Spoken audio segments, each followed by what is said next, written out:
Hi, I'm Devin from Careerified. Welcome back to the living room.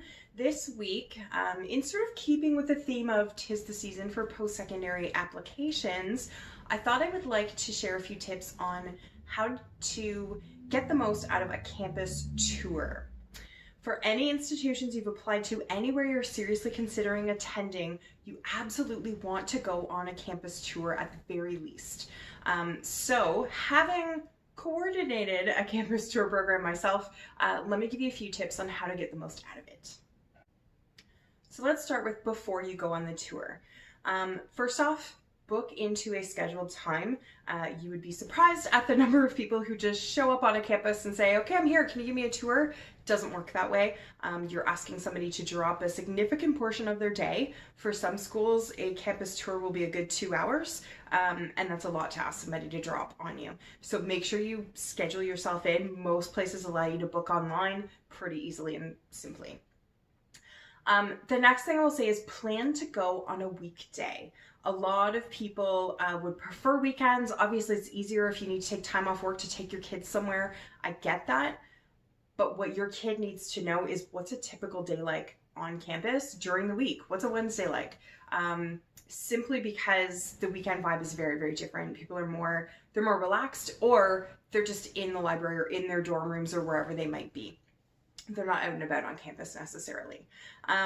Moreover, if you need to speak with, let's say, financial aid or whatever the office is that deals with student exceptionalities, maybe your child has a learning disability and you want to know more about accommodations and how those things work, those offices are all closed on the weekends. So you definitely want to aim for a weekday. If it's at all possible, try to swing it.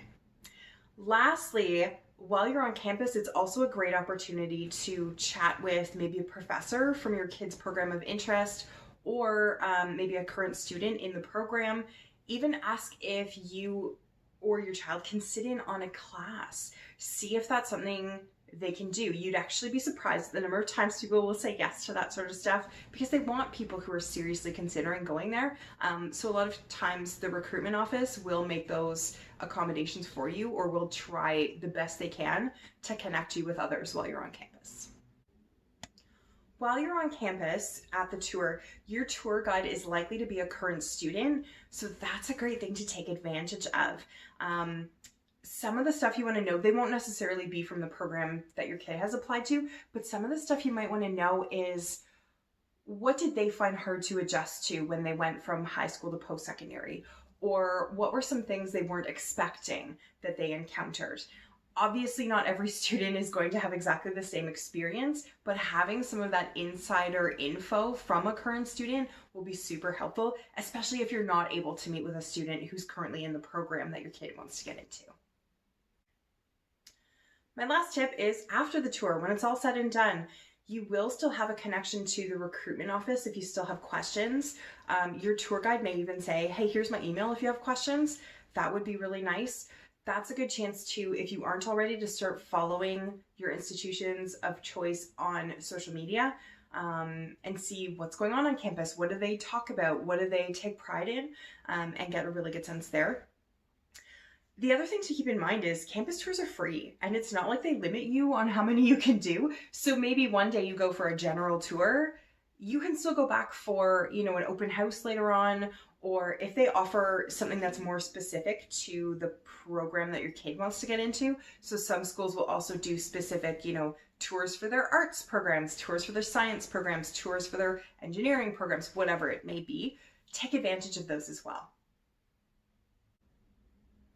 At the end of the day, you're talking about making a pretty big decision.